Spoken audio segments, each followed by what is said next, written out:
भागवत तो वो है ना जो तुम्हारे परिवार में खुशियां ले आए। भागवत तो वो है ना जो तुम्हारे जीवन में आनंद आह्लाद और प्रेम बरसा कर दे। कोई नियम थोड़ी है भागवत सुनना कि भागवत का नियम है सुन लिए तो तर गए। यहां कौन से परीक्षित है कि हमको सांप काटने वाला है? हमें कोई 7 दिन में सांप काटने वाला है? हमको कोई श्राप दिया है कि 7 दिन में मर जाएंगे? हमें तो 7 सेकंड का भी पता नहीं है। परीक्षित को तो 7 दिन का पता था कि 7 दिन बाद ही मरेगा, पक्का हो गया था। हमें तो 7 सेकंड का नहीं पता। तो जिंदगी जब इतनी छोटी है तो हर आने वाले पल को ही जीवन, वर्तमान जीवन को ही जीवन मानकर और जीना चाहिए मस्ती से।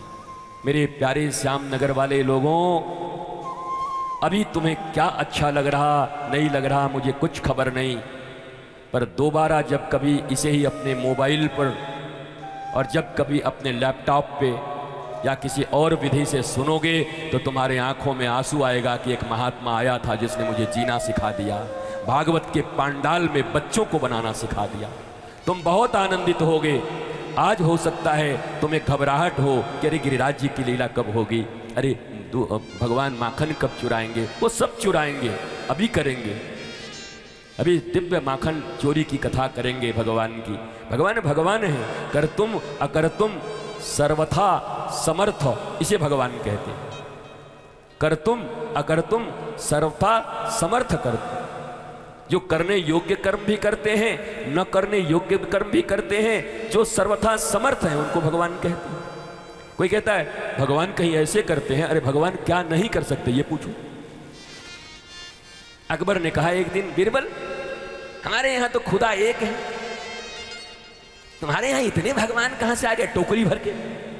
जिनको देखो वही भगवान भगवान भगवान, इतना क्या जरूरत है भाई भगवान की? कोई काम पड़े तो भगवान ही उतर आते। हमारे यहां तो नबी आते भेजते। तो ठीक है महाराज, समय आएगा तो जवाब देंगे। महाराज सुंदर यमुना जी का भ्रमण चल रहा था। 150 नाव, जैसे मुख्यमंत्री के कारकेट चलते हैं आजकल, मुख्यमंत्री चले तो आगे पीछे गाड़ियां पाऊं, बड़े बड़े लोग चले तो वहां करते ही चलता है। हमें बड़ा आनंद आता है। हम भी किसी किसी राज्य में जाते हैं, राज्य अतिथि बनाए दिए जाते हैं तो को करता रहता है। मैं ढूंढते चलता हूं। जब जंगल से गुजरता हूं तो हमारे वो जो बजता है उससे सुर में सुर मिला के कुछ लोग और बोलते हैं। उन लोगों को लगता है कि हमारा ही आदमी आ गया, एकदम नजदीकी आदमी। आप मिलाइएगा कभी उस दोनों को। उधर सो गया। मैंने कई बार देखा। एक बार तो तुम्हारे मध्य प्रदेश सतपुड़ा के जंगलों से जा रहा था, राज्य अतिथि बनाए हुए थे, को कर रहा था, अचानक 50-100 सियार निकल गए।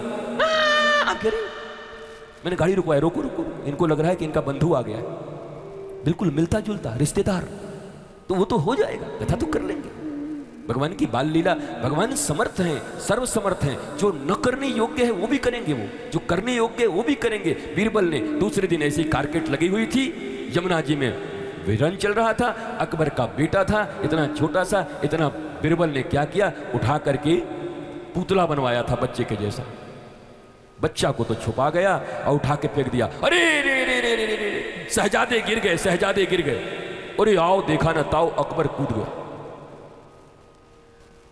कूद गया, कूद काट के निकाले पुतला, देखे, बोला ये कौन किया? बीरबल ने कहा मैंने।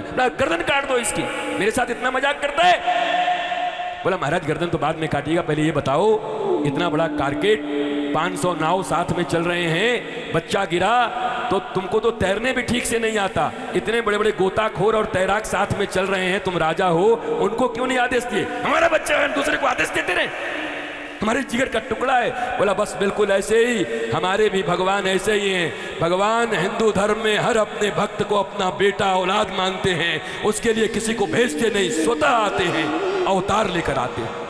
महाराज अकबर चुप हो गए। हमारे ठाकुर जी अपने औलाद के लिए स्वयं आते हैं, उनको किसी को भेजने की जरूरत नहीं है। मेरा औलाद, मेरा बेटा, मेरा बच्चा है, मेरा भक्त है, मेरी सबरी है, मेरा नामदेव है, मेरा रैदास है, मेरे कबीर है, मेरी जना है, मेरे नामदेव है।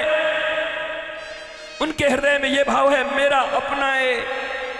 नौकर चाकर से सेवा नहीं कराएंगे। हमारे गुरुदेव भगवान सदा मुझसे कहा करते, सुन सावधान, कभी गुरु अगर तेरे द्वार पर आए तो नौकर चाकर से उनकी सेवा मत कराना, गुरु की समस्त सेवा अपने हाथों से करना, नहीं तो यही अहंकार तुझे एक दिन ले डूबेगा। ये मेरे गुरु की पहली वाणी थी कि गुरु की सेवा अपने हाथों से करना। और मैंने भगवान राम के पूर्वज अम्बरीश को देखा। अम्बरीश चक्रवर्ती सम्राट थे, पर अपने ठाकुर और अपने गुरु के लिए गंगा जी से जल लाने खुद जाते थे, मटकी में ला करके पिलाते और सफाई करते थे, मार्जन करते थे। चक्रवर्ती सम्राट, कोई मंत्री नहीं भारत का, चक्रवर्ती सम्राट पूरे आर्यावर्त का। आर्यावर्त तब कितना फैला हुआ था समझो। ये जितने अफगानिस्तान, ये वो फलाने ठिकाने, भारत की तब सीमाएं क्या रही होंगी। उस भारत के चक्रवर्ती सम्राट थे, एकमात्र सम्राट थे। कौन? राजा अम्बरीश, भगवान राम के पूर्वज। पर वो सेवा करने जाते थे अपने गुरु और गोविंद की। पानी भी दूसरे से नहीं मंगवाते थे, एक साधारण पनिहारिन की तरह मस्तक पर मटकी लेकर के नदी जाते थे, जो जल लाते थे उससे अपने भगवान के मंदिर का मार्जन करते थे और अपने गुरु के चरणों को उसी जल से धोते थे। अपने हाथों से सेवा करने का व्रत लिया था अम्बरीश। और इसीलिए अम्बरीश के ऊपर जब दुर्वासा जैसे ऋषि पड़े तो दुर्वासा की ऐसी तैसी हो गई थी। दुर्वासा इतने बड़े ऋषि हैं, इतने बड़े, लेकिन अम्बरीश के पीछे पड़ गए तो क्या हुआ था वो कथा सभी जानते हैं। भगवान ने अम्बरीश का पक्ष लिया, दुर्वासा का नहीं लिया, अम्बरीश का पक्ष लिया। भगवान भी पक्षपाती है। और भगवान तो सीना ठोक के कहते हैं कि मैं अपने भक्तों के लिए पक्षपाती हूं। राम जी 100 जगह की, भगवान कृष्ण 100 जगह कह दिए। बोले भाई आप क्या पक्षपात करते हैं, क्या आप समत्व में हैं? भगवान बोले हम भाषण तो समत्व का देते हैं, पर पक्ष तो भक्तों का ही देते हैं। भाषण तो हम समत्व का करते हैं, पर पक्ष अपने भक्तों का लेते हैं, और लेना भी चाहिए।